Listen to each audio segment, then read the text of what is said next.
Om Shanti.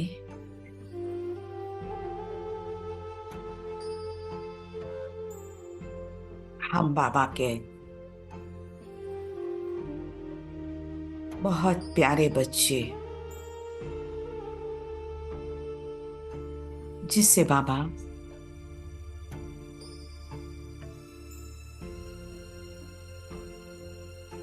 Teacher के रूप में देख रहे हैं।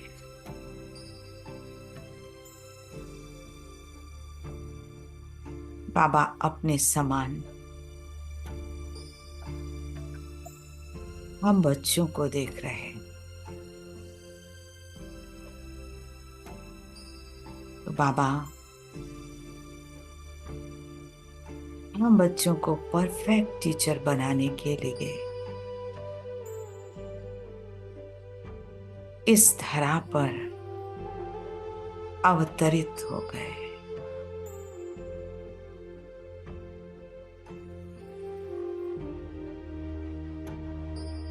डायरेक्ट अनुभव करते हैं। अव्यक्त बाप दादा हमारे सामने है।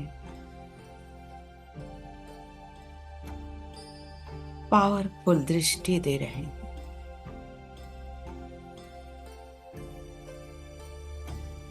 हम शक्तियों से भरपूर हो रहे हैं। शक्तियां बरस रही हैं।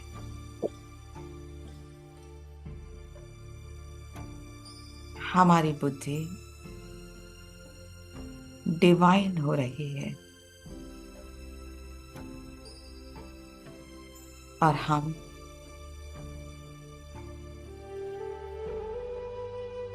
एक एक महावाक्यों को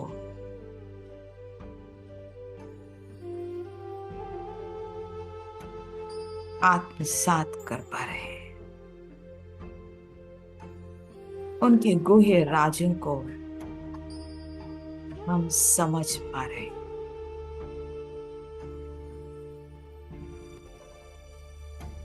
चलते हैं आज की अव्यक्त वाणी की ओर।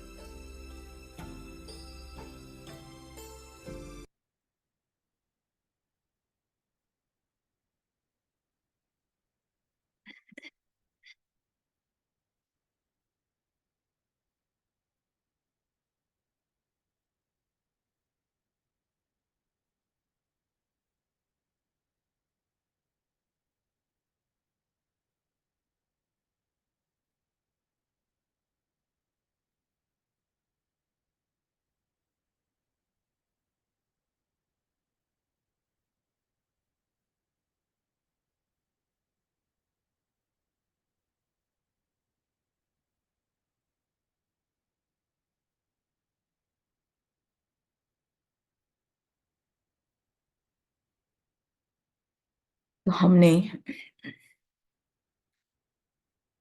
बाबा की ये थोड़ी गुह्य मुरली है, इसलिए कल की बात हम फिर से रिवाइज कर देते हैं। 769 की आज हम सेकेंड पार्ट लेंगे। इसको 3 पार्ट में ले रहे हैं। तो कल जो हमने जो पार्ट लिया, हाँ, वो पार्ट चूंकि जैसे सुना हमने कि बाबा उसी समय आव्यक्त हुए थे 1969 में। तो बच्चों की बुद्धि में साकार बाबा भी थे और निराकार बाबा भी थे, अव्यक्त बाबा भी थे।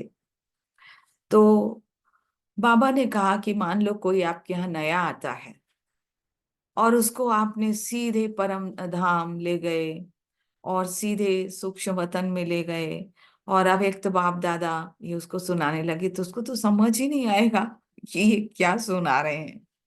तो बाबा ने कहा कि ऐसे मत, कि अगर आप जिज्ञासु को आने से ही अव्यक्त वतन का ठिकाना देंगे, जो रास्ता कब देखा ही नहीं तो पहुंचेगा कैसे।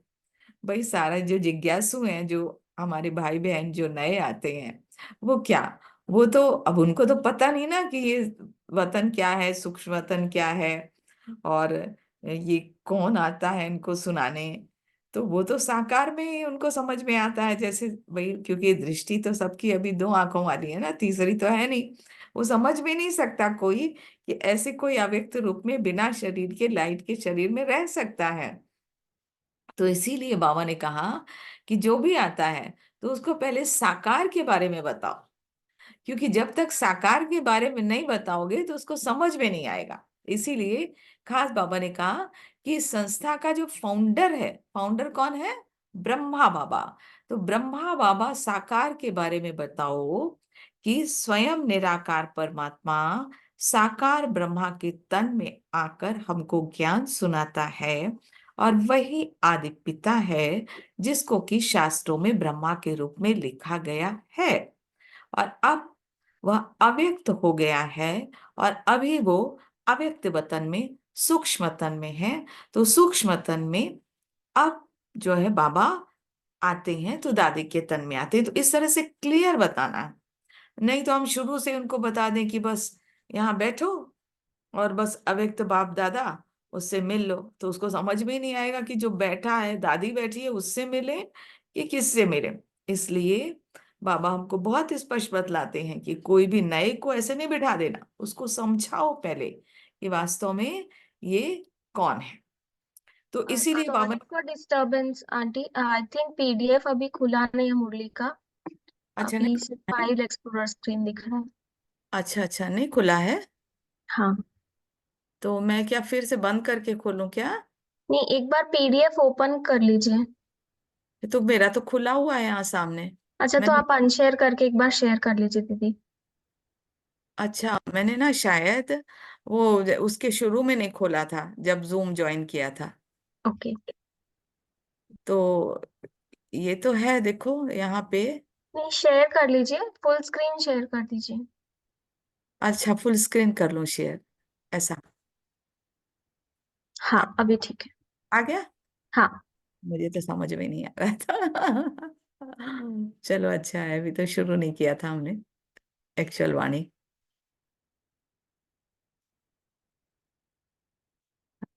ठीक है, ये तो अभी कल का ही हम सुन रहे थे। हम नेट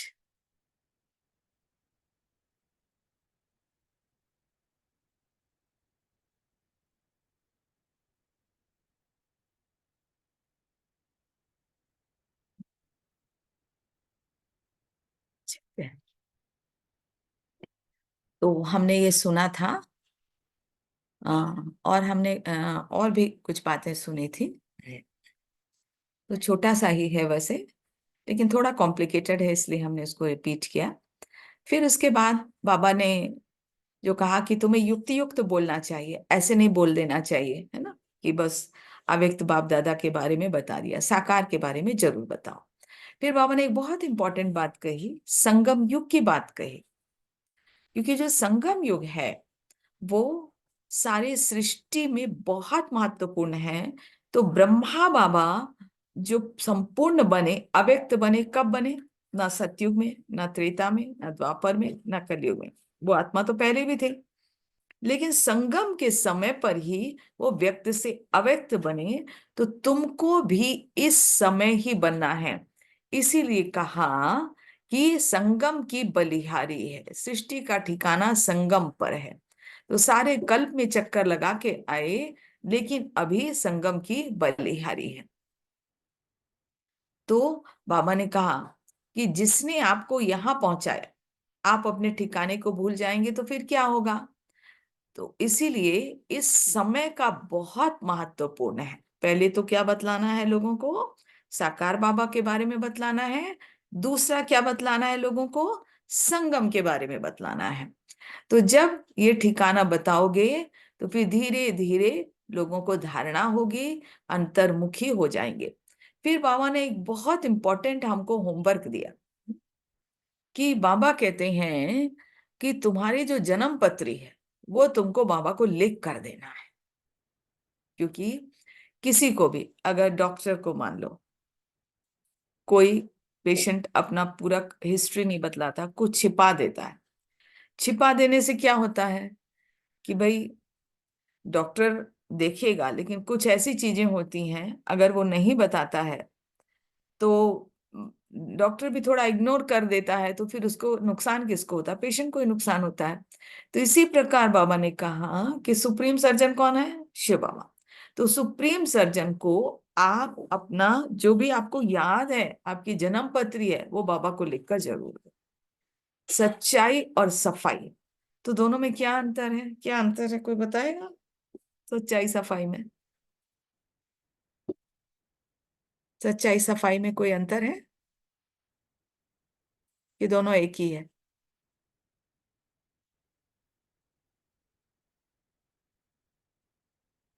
कोई बोल सकता है?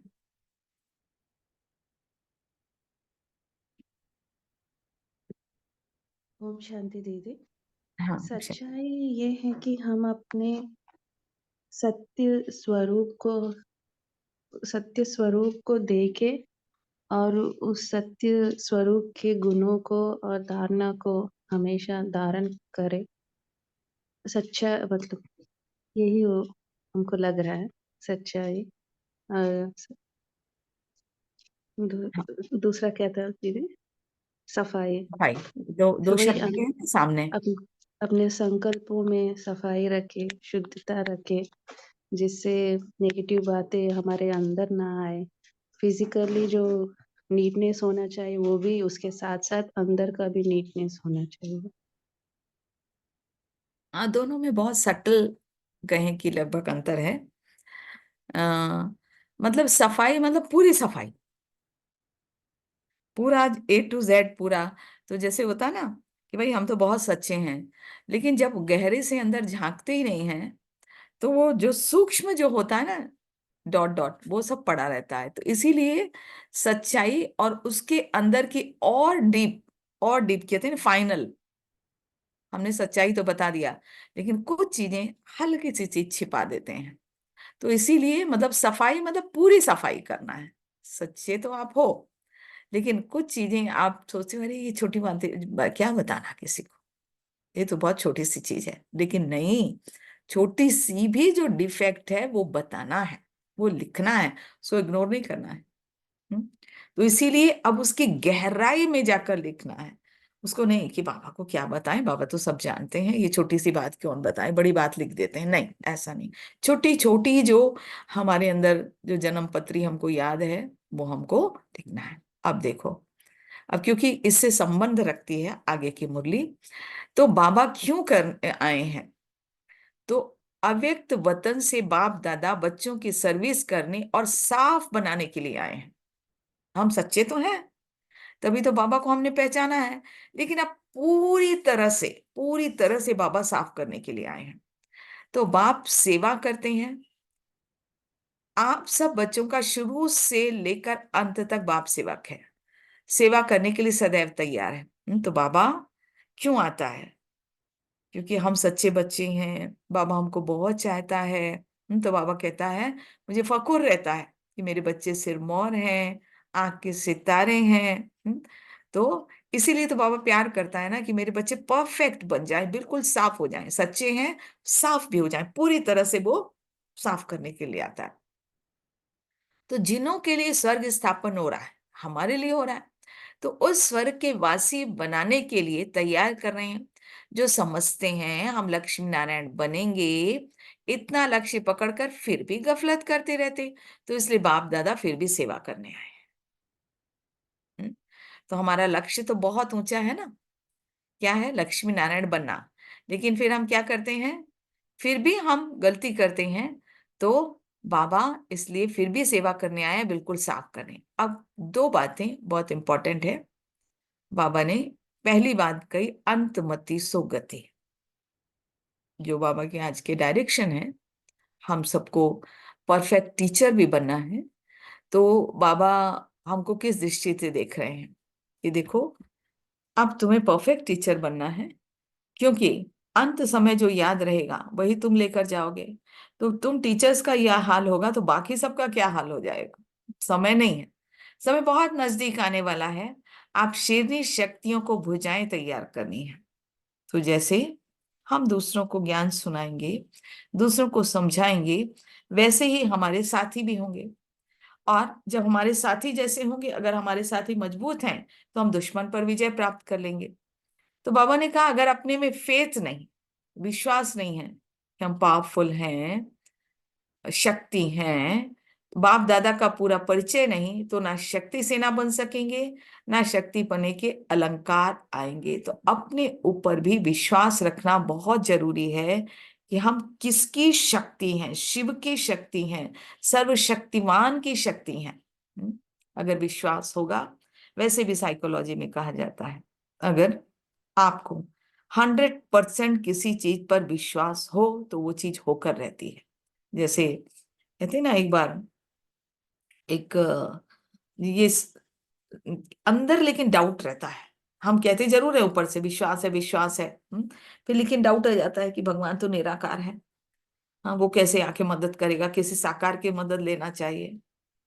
तो फिर बाबा भी साथ नहीं देता है, कहता ठीक है तुमको विश्वास, जितना विश्वास होगा, तो क्योंकि बाप दादा का पूरा परिचय नहीं तो ना शक्ति सेना बन सकेंगे, ना वह शक्ति पने के अलंकार आएंगे, तो हमारे में पावर नहीं आएगी। अगर शिव की शक्ति हम नहीं बने तो वो जो हमारे अलंकार है वो भी नहीं आएंगे। जैसे एक स्त्री थी, वो एक बार उसने सुना था ये कि ऐसा होता है, 100% फेथ रखो। तो उसने पहाड़ के सामने रहती थी, तो उसने खिड़की खोली, तो उसने सोचा एक्सपेरिमेंट किया जाए। कहते हैं कि बहुत विश्वास रखने से हर चीज हो जाती है। तो उसने विश्वास से कहा कि ये जो पहाड़ है ना, अगले दिन वो यहाँ से चला जाएगा, ऐसे गिर जाएगा। अब उसने जब और फिर आराम से सो गई। फिर दूसरे दिन जब खिड़की खोली, पहाड़ तो वहीं का वहीं था, कहाँ जाएगा। तो फिर क्या बोलती है, मुझे तो मालूम था कि कुछ होने वाला है नहीं, फालतू का। मतलब उसको अंदर से विश्वास थोड़ी था, वो तो ऐसे एक्सपेरिमेंट कर रही थी सिर्फ। तो इसीलिए हमें जितना सचमुच अंदर विश्वास होगा, जितना अपने में फेथ होगा कि हम शिव की शक्ति हैं, तो उतना ही हमारे अलंकार भी धारण होंगे और लोग हमको लाइट के रूप में देखेंगे, है ना। तो अगर शक्ति अपने में धारण की तो फिर आने वालों को भी पूरा ठिकाना मिलेगा, उनको भी हाँ समझ में आएगा कि हाँ ये शिव शक्ति है, और वह सभी शक्ति सेना में दाखिल हो जाएंगे। तो अपने को सच्चा सेवर जेवर बनाने, खामियां सब निकाल स्वच्छ बनना। तो देखो, शक्ति मतलब निर्भयता। निर्भयता का एक बहुत बड़ा अलंकार हमेशा देवियों को दिखाते हैं, शेर पर बैठे हुए दिखाते हैं ना, कि शेर पर बैठी है, बिल्कुल निर्भय है। तो ये निर्भयता की शक्ति किसके पास सबसे ज्यादा रहती है, उसके पास कौन सा मुख्य गुण होना चाहिए? दुर्गा के पास में दुर्गा देवी। हाँ, तो कौन सा गुण रहता है? निर्भयता के गुण रहता ना। कौन सा मेन एक गुण रहता है जो हम सबको यहाँ मिला है? कौन सा वो गुण, कौन सच्चाई। सा? दीदी विवेका। हाँ, प्योरिटी। प्योरिटी, अच्छा, प्योरिटी। बाबा ने कहा ना, अगर शक्ति अपने में धारण की तो फिर आने वालों को भी पूरा ठिकाना मिलेगा और वह सब शक्ति सेना में दाखिल हो जाएंगे। तो अपने को सच्चा जेवर बनाने, खामियां सब निकाल स्वच्छ बनना है। सोना कितने किस्म का होता है? कोई 9 कैरेट, कोई 12, फिर ऐसे प्योर तो प्योर ही है, प्योर सोना तो प्योर ही है। जितनी जितनी हमारे अंदर प्योरिटी आती जाएगी, उतना उतना हमारे अंदर देवियों के अलंकार भी आते जाएंगे। क्योंकि बाबा के पास आने से सबसे पहला हमारा जो जीवन प्रारंभ होता है वो प्योरिटी से प्रारंभ होता है। इसीलिए बाबा ने कहा कैरेट अक्षर निकल जाना चाहिए, अपने को करेक्ट करना है। अब करेक्शन करने का समय मिला है, ये बात अच्छी रीति ध्यान रखना।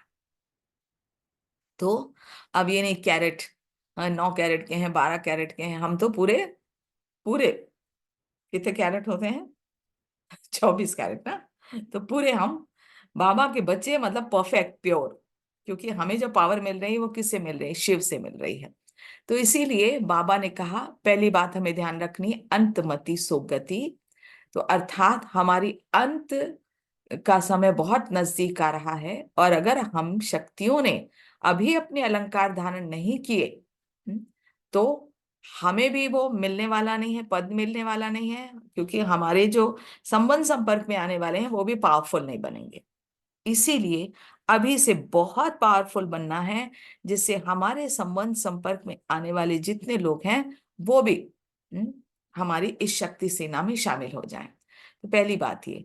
अब दूसरी बात जैसे बताई प्योरिटी की, प्योरिटी की जो बात है, तो वही कर सकता है, ये शक्ति बल सेना बन सकता है, धरत पर ये धर्म ना छोड़िए। तो हम सब ब्राह्मणों का धर्म कौन सा है मालूम है ना? हर एक वायदा कर लिया, एक बार वायदा कर लिया, बाप दादा को हाथ दे दिया, फिर धर्म को नहीं छोड़ना। पवित्रता नारी जो होती है वो अपने धर्म में बहुत पक्की होती है। आप कौन हो? सच्ची सच्ची सीता, सच्ची सच्ची लक्ष्मी, जो महालक्ष्मी बनने वाली हो। उन्हों का लक्ष्य क्या है? अपने लक्ष्य से अगर उतर गए हो तो फिर जंप मारकर लक्ष्य पर बैठ जाओ। लक्ष्मी नारायण बनना है ना हमको। बाबा ने पहले बताया ना, भाई ये तो है, तुमको बनना तो वो है। तो ऐसा तो नहीं अपने लक्ष्य से थोड़ा नीचे उतर गए, अर्थात अपने धर्म को आपने थोड़ा सा छोड़ दिया है, थोड़ी छोटी छोटी इम्प्योरिटी धारण हो गई। अब 100% आपको प्योर बनना है। जब 100% प्योर बनोगे तो 100% निर्भय बनोगे और 100% आपके अंदर शक्ति धारण होगी।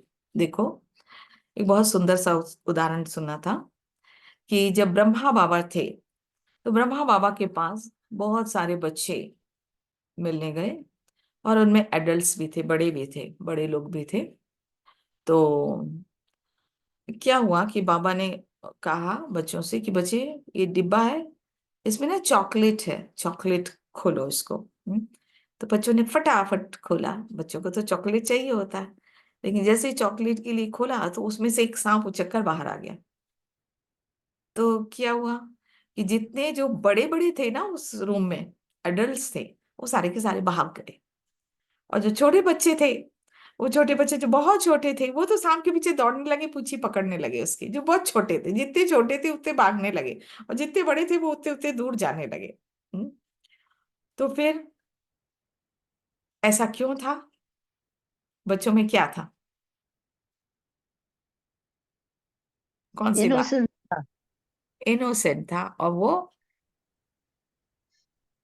हाँ, निर्भय भी थे, उनको भी कोई आइडिया नहीं था कि वो सांप काटता भी है। सांप काटता भी है।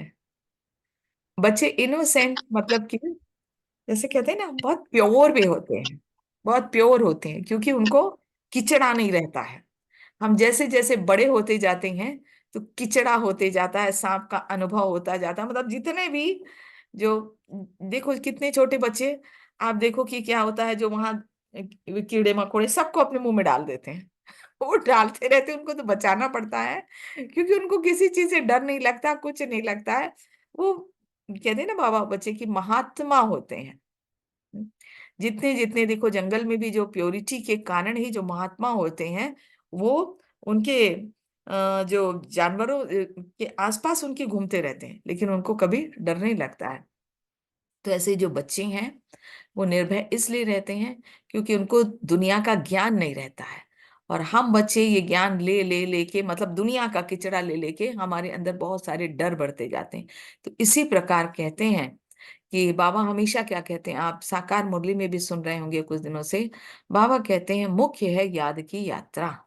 ज्ञान तो ठीक है, ज्ञान से कभी कभी अहंकार आ जाता है और ज्ञान से डर बढ़ता जाता है। ज्ञान से हम निर्भय नहीं बनते हैं, हम निर्भय बनते हैं याद की यात्रा से। जितना हमारा कनेक्शन बाबा से रहता है, तो जितना जितना हमारा बाबा से कनेक्शन होगा, उतनी हम सच्ची सीता बनेंगे, उतने प्योर बनेंगे, उतने हमारे मतलब उसमें लक्ष्मी और महालक्ष्मी बनने वाली हैं। तो ये बाबा ने कहा कि आप अपने लक्ष्य से उतरना नहीं, क्योंकि मुझे क्या बनना है, नंबर 1 उसमें आना है ना, लक्ष्मी नारायण के रूप में आना है। फिर बाप दादा अब बच्चों की सेवा करने के लिए सेवक बनकर शिक्षा दे रहे हैं। तो बाबा फरमान नहीं करते, ऑर्डर नहीं करते, क्योंकि फरमान जो होता है वो गुरु सदगुरु करता है। तो सदगुरु का अगर फरमान ना माने तो फिर कहते हैं ना कि गुरु का निंदक ठौर ना पाए। तो बाबा इसलिए गुरु के रूप में नहीं बोल रहे हैं, आज कहते हैं बाबा कि हम शिक्षा देते हैं टीचर के रूप में, क्योंकि बाप टीचर भी है, सदगुरु भी है। अगर बच्चों को फरमान करें ना माने तो अच्छा नहीं, इसलिए बाबा टीचर के रूप में बच्चों को टीचर बना रहा है। तो टीचर के रूप में टीचर से बात कर रहा है कि बच्चे ऐसा ऐसा बनो तो तुम परफेक्ट टीचर बनोगे। फिर बाबा ने कहा कि आप औरों को रास्ता बताने के निमित्त बने। अगर उस रास्ते में कोई गड़बड़ है, अगर मगर है, तो वह निकालनी है। अब देखो बाबा ने हमको क्या बना दिया, शक्ति सेना, प्योर। आपके अंदर बहुत प्योरिटी है, आपके अंदर निर्भयता है, आपके अंदर अलंकार हैं सारे, जो 8 अलंकार ऐसे दिखाते हैं ना, सारी शक्तियां, 8 शक्तियां दिखाते हैं, तो वो आपके पास है। तो अब तो आपको औरों को निकालना है ना, लेकिन अगर उस रास्ते में कोई गड़बड़ है, अगर मगर है, तो वह निकालनी है। अब भी नहीं निकलेगी तो आगे के लिए जो शक्तियों को बल मिला है वो खलास, मतलब चला। मामा ने कहा कि अगर आपके अंदर कुछ गड़बड़ चल रही है तो उसको निकालो, नहीं तो अभी तक भी जो शक्तियां मिली हैं वो खत्म। इसीलिए देखो क्या होता है कि हम सब जब बाबा के बच्चे बनते हैं तो बहुत सारी सिद्धियां हमको प्राप्त होने लगती हैं, बहुत सारी। सबको अनुभव होगा, सबको अनुभव होगा। संकल्पों में सिद्धि आ जाती है, वाणी में सिद्धि आ जाती है, हमारे कार्य सफल होने लगते हैं। लेकिन फिर कभी कभी उसका भी अहंकार आ जाता है। तो वो जो है, अगर आपको थोड़ा भी अहंकार आया तो बाबा कहते हैं ना कि जो आगे के लिए शक्तियों का बल मिला है वो भी खलास, समझो कि वो खत्म हो जाएगा। इसीलिए जो भी गड़बड़ है, जो भी अगर थोड़ा सा भी अहंकार है, क्योंकि अहंकार सबसे बाद में जाता है ना, थोड़ा सा भी अहंकार है तो उस अहंकार को निकालो, नहीं तो सारी शक्तियां निकल जाएंगी। जो भी सिद्धि मिली है वो परमात्मा की देन है। निमित्त बनकर हमेशा कार्य करो, अगर मगर गड़बड़ को निकालो। ऐसा बाप दादा को कहाँ कहाँ दिखाई दे रहा है। तब संगठन में सबके दिलों को एक दिल बनाने, पूरा रास्ता बताने के लिए आपको बुलाया है। आप सबको खुशी होगी ना, छोटे छोटे बच्चों को कहाँ फंक्शन आदि पर जाना होता है तो बहुत खुशी होती है ना, वहां जाएंगे, नया कपड़ा पहनेंगे। आप सबको नया कपड़ा, श्रृंगार आदि कौन सा करना है, तो ये बाबा बच्चों से देखिए। थोड़ा सा क्या होता है, जो साकार में उस समय जो कंडीशन होती है, तो उस समय ये भट्टी का माहौल था। तो भट्टी का माहौल, और बाबा भट्टियों में पहले आते थे। तो उस समय जब बाबा आते थे तो सब बाबा के पास आते तो बहुत सच सच के आते हैं ना, जैसे कि हाँ, मतलब कि बहुत सब, जब हम लोग बाबा से मिलने जाते थे ना तो बढ़िया, दोबारा नहाएंगे, सब पूरा तैयार होंगे पूरा अच्छे से, कि बाबा से मिलने जा रहे हैं, हमारा कौन आ रहा है। हाँ, तो वही बाबा कहते चलो श्रृंगार करो। लेकिन बाबा श्रृंगार करने के लिए मना नहीं करता है कि आप अच्छे कपड़े नहीं पहनो, ऐसे खराब कपड़े पहनकर मेरे सामने आ जाओ, लेकिन एक तरफ सेवक भी बनना है। सेवक अर्थात पतित आत्माओं का उद्धार करना। उस सेवा को कायम रखो, सेवा जरूर करना। भले आप कपड़े कुछ भी पहनो, लेकिन अपने को राजा नहीं समझने लगना, क्योंकि आपको सेवक भी बनना है। आप सबको आने वाली आत्माओं का कैसे उद्धार करना है, कैसे विघ्नों को हटाना है। तो बाबा ने कहा चलो, अब जब दो आएंगे ना, सब जो लोग आएंगे तो उनको आपको तीर मारना है। तीर कौन मारेगा, आज भी कहा था, आज भी साकार वाणी जो सुबह चली थी उसमें तीर मारने की बात थी, और उसमें भी प्योरिटी का था। जिसके अंदर प्योरिटी है वही तीर मार सकता है, जिसके अंदर योग का बल है वही तीर मार सकता है। तो तीर में जौहर भरा हुआ होगा तो एक ही बार में पूरा तीर लग जाएगा, उस आत्मा का भी उद्धार हो जाएगा। तो छोटी छोटी बच्चियां किसका उद्धार करेंगी, कौन सा पहाड़ उठाया है, पहाड़ उठाने कौन निमित्त है, तो कलयुगी पर्वत हम दिखाते हैं ना अष्ट शक्तियों में। अष्ट शक्तियों में कलयुगी पर्वत दिखाते हैं, और कलयुगी पर्वत में एक एक उंगली दिखाते हैं ना। तो बाबा ने एक बार कहा था ना कि उंगली टेढ़ी मत करना, सीधी रखना। तो हमारा जो तन मन धन जो है, ये सब बाबा का है, और हम ही शक्ति हैं जो कि इस कलयुगी पर्वत को हम उठा सकते हैं। तो हमें सबको तीर लगाना है। तो तीर कैसे लगाएंगे, कैसे लगाएंगे, जब हमारे पास बल होगा, शिव शक्ति होंगे। तो जो शक्तियों को आज बाबा ने बहुत याद किया कि अपने अंदर की शक्तियां जागृत करो, और उस शक्तियों को जागृत करने के लिए अपने अंदर प्योरिटी का बल लाओ। जितना जितना प्योरिटी का बल होगा, जितना जितना निरअहंकारी होंगे, किसी भी बात का, ज्ञान का भी अहंकार ना हो, नहीं तो सिद्धि का अहंकार। क्योंकि जैसे जैसे प्योरिटी का बल आता है हमारे अंदर, क्या होता है, बहुत सारी सिद्धियां होती हैं, लेकिन एक तरफ फिर वो थोड़ा सा अहंकार आता जाता है, जब तक 100% प्योरिटी नहीं आई है। इसलिए बाबा कहते हैं कि अगर आपने कुछ गड़बड़ की, थोड़ा सा अहंकार आया, तो फिर आपकी जो मिली हुई सिद्धियां हैं, जो शक्तियां हैं, वो छीन लेते। तो बहुत सारे आपने ऐसे सुना होगा कि जो सिद्धियां होती हैं हमेशा दूसरों के लिए यूज की जाती हैं। भक्ति मार्ग में होता है ना, अपने लिए नहीं यूज करती। अगर कोई भी अपने लिए सिद्धि यूज करने लगता है, छोटे मोटे कामों के लिए यूज करने लगता है, तो वो सिद्धि उसकी छिन जाती है। तो इस बात को बहुत इंपॉर्टेंट रखना है। जैसे कई लोग बता दें ना, भाई धन की कमी है, धन के लिए यूज करो, ठीक है, बीमारी है, बीमारी के लिए यूज करो, चुपचाप यूज कर लो। ठीक है, बाबा ने आपको सिद्धि दी है, लेकिन बाबा ने जो हमको ज्ञान दिया है वो किस लिए दिया है? हमें इस संसार को प्योर बनाने के लिए दिया है। तो हमें अपना जो पावर है वो यूज करना है, ज्यादा अपने प्रति नहीं, दूसरों के प्रति, क्योंकि हमें इस संसार को सतयुग बनाना है।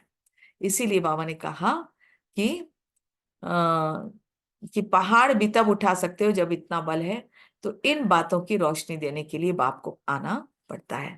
तो आज जो मुरली थी उसमें कोई कोई बातें छिपी छिपी हैं, डायरेक्ट जैसे बाबा नहीं बोलते हैं, कुछ छिपी छिपी बातें हैं जो कि अंदर से हमने उसको गहराई से समझा। तो आज अगर इन मुरली से और भी किसी को टचिंग होती है, उसने पढ़ा होगा, तो और बता सकते हैं, है ना, आगे। या किसी को कुछ डाउट है तो भी बता सकते हैं।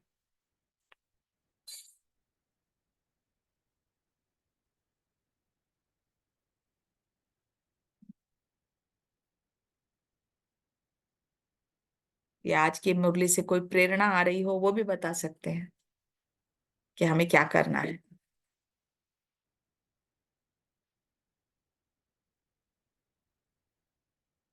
समझ में आई आज की मुरली की नहीं? ओम शांति। हम मुझे ये लगा कि लक्ष्य से नीचे नहीं उतरना। लक्ष्य से नीचे नहीं उतरना है। तो अगर बाबा ने कहा अगर उतर भी गए हो तो जंप मारकर फिर से ऊपर चढ़ जाओ, बैठ मतलब वो जी। याद रहे। क्योंकि लक्ष्मी नारायण मतलब प्योर, बिल्कुल राजा महाराजा, प्योरिटी का सिंबल कहना चाहिए ना। और ओम शांति ओम दीदी। शांति। हाँ हाँ, कोई भी बोले। अ, दीदी ये पीडीएफ ग्रुप पे शेयर किया गया है क्या? शेयर कर देंगे, कर देंगे, है ओके ना, ओके अभी कर ओके देंगे, अभी कर देंगे, ठीक है। Okay. Thank you thank you. अभी कर देंगे। थोड़ा सा थोड़ा डीप मुरली है ये, क्योंकि कुछ बातें बाबा अंदर अंदर ऐसे बोल रहे हैं। हाँ तभी थोड़ी डीप में पढ़नी पड़ेगी, थोड़ा अच्छे से हाँ हाँ, समझने के थोड़ा लिए। पढ़ना पड़ेगा इसमें। हाँ थैंक यू दीदी। हम्म, ओम शांति दीदी। आज हाँ बाबा ने कहा सारी जन्म पत्री लिखनी है और उसको गहराई में जाकर सारा कुछ लिखना है। और दूसरा मुझे ये अच्छा लगा कि अंतमति सुगति। हम्म। तो बाबा ने जन्म पत्री की बात कही है। जी। अ, और तो फिर ये बाबा ना ने कहा धरत। 1969 के मुरली वो है, बुक है। तो आप उसको मंगवा भी सकते हैं। तो वो बुक ले लेंगे ना, तो उसमें एक बार पहले रीडिंग भी लगा लेंगे तो और अच्छा समझ में आता है। क्योंकि ये मुरली समझने के लिए बहुत बार पढ़ना पड़ा। समझ में ही नहीं आ रही थी ये मुरली। ऐसी मुरली है ये थोड़ी सी। तो अगर पहले एक बार समझ लेंगे ना तो अच्छा रहेगा। ठीक तो है दीदी। पीडीएफ तो वो तो भेज देंगे, लेकिन अगर अगर वो बुक मंगवा लेंगे ना तो अच्छा रहेगा उससे। और उसमें रहता है अपने तो अपने ऐप में भी है वो 1969 की जो मुरली है। तो डेट तो अपन लिख ही देते हैं, तो अभी तो हम्म, डाल ही देंगे, ठीक है। ओके। तो चलें हम यात्रा पर। ठीक।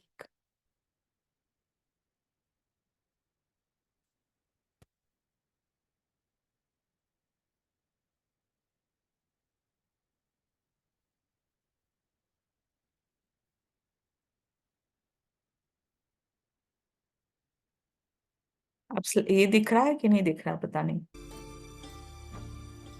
दिख रहा है दीदी, दिख रहा है। खाना नहीं तो मिला करेक्ट, दिखा दिए। करेक्ट।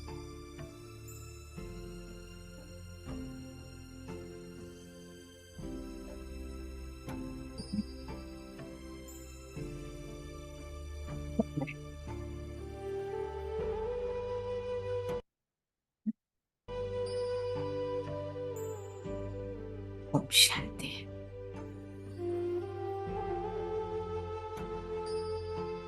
चारों तरफ से अपना बुद्धि योग हटाकर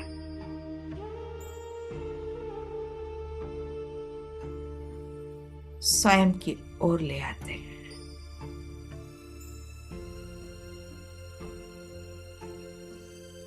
शरीर रिलैक्स है।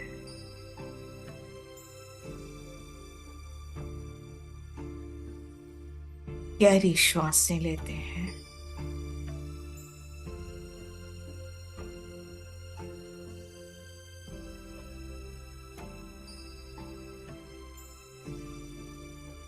मन और बुद्धि एकाग्र होता जा रहा है।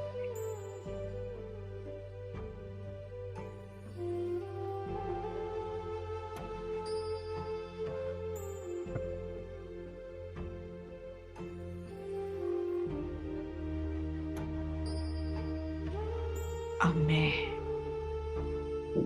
स्वयं को अंतर्मुखी होकर देख रही हूं।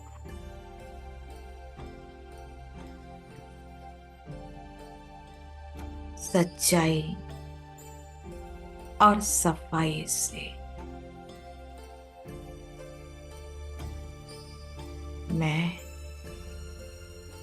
एक पवित्र आत्मा हूं।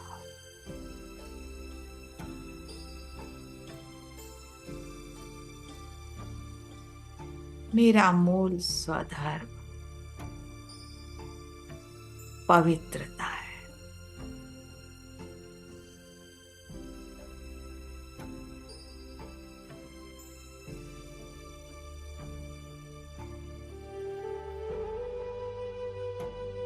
मेरा अनादि स्वरूप पवित्र है। ये पवित्रता शक्तियों का आह्वान करती है।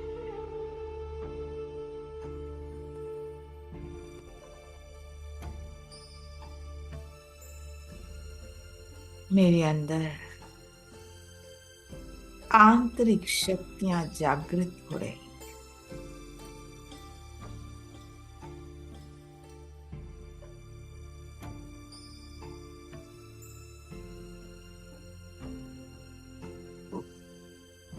चारों तरफ का वातावरण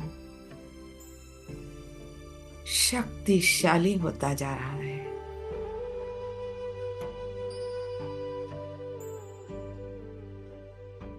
चारों ओर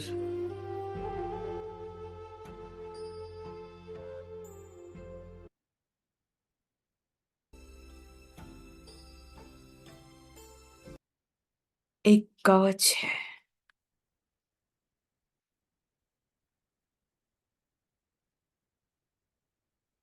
शक्तियों का कवच।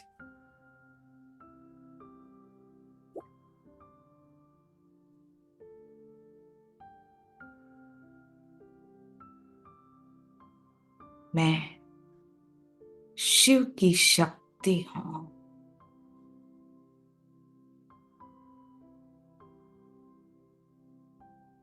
वफादार, फरमान बरदार और अपना नेत्र सिर्फ उस पर ही रख रहे हैं।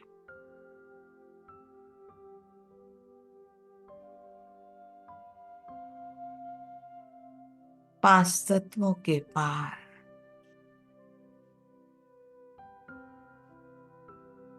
परम धाम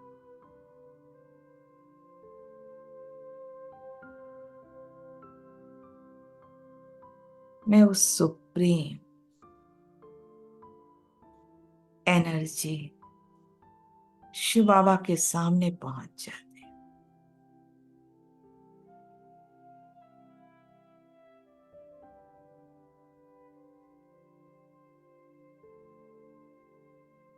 बाबा की किरणें मुझ पर पड़ रही हैं और मेरी छोटी मोटी गलतियां, कमी मैं बाबा को अर्पण कर देती हूँ।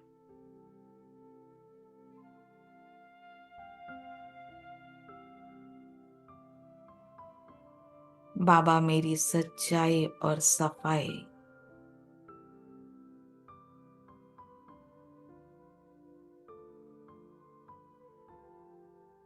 के कारण पावरफुल लेजर बीम की तरह किरणें मुझ पर डाल रहे हैं। बच्चे, बिल्कुल साफ हो जाओ।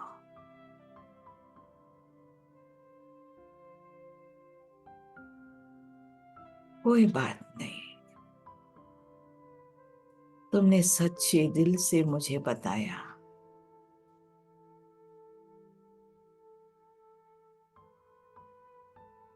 और मैं एकदम खो गई।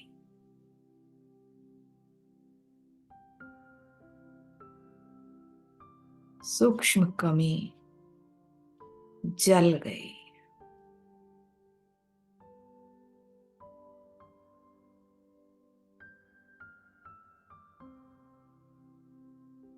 मैं शिव शक्ति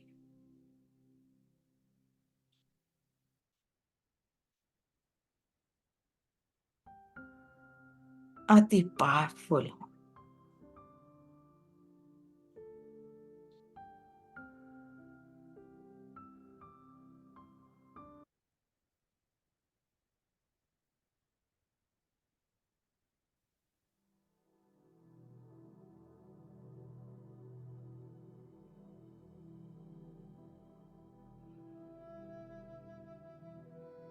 शक्तिशाली। और अब मैं इन शक्तियों को सारे संसार में फैला रही हूं।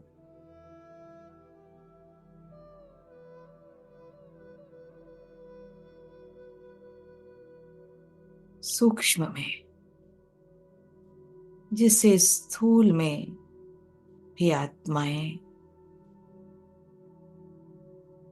शक्तिशाली हो जाएंगे।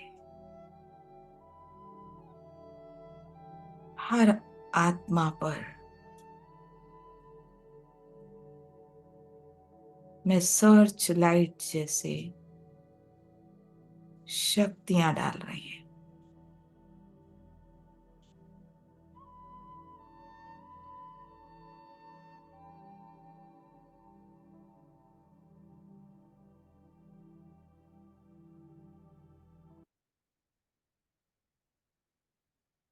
अब नीचे आ जाती हूं।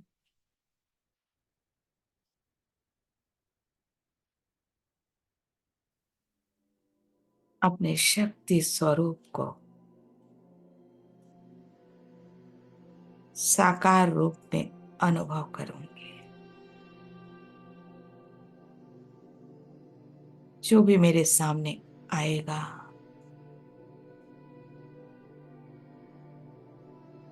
उसे शक्ति का साक्षात्कार होगा।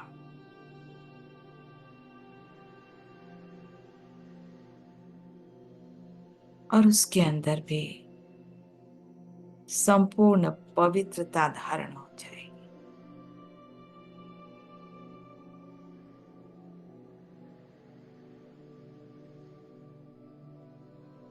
आज मैं याद रखूंगी कि मैं शिव की शक्ति एकदम प्योर, शक्तिशाली, निर्भय, वरदानी हूं, अलंकारों से सजी हुई हूं।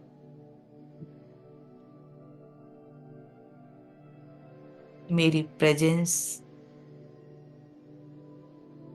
सभी को शक्ति का अनुभव कराती है। सभी विघ्न जीत बन जाते हैं। अच्छा,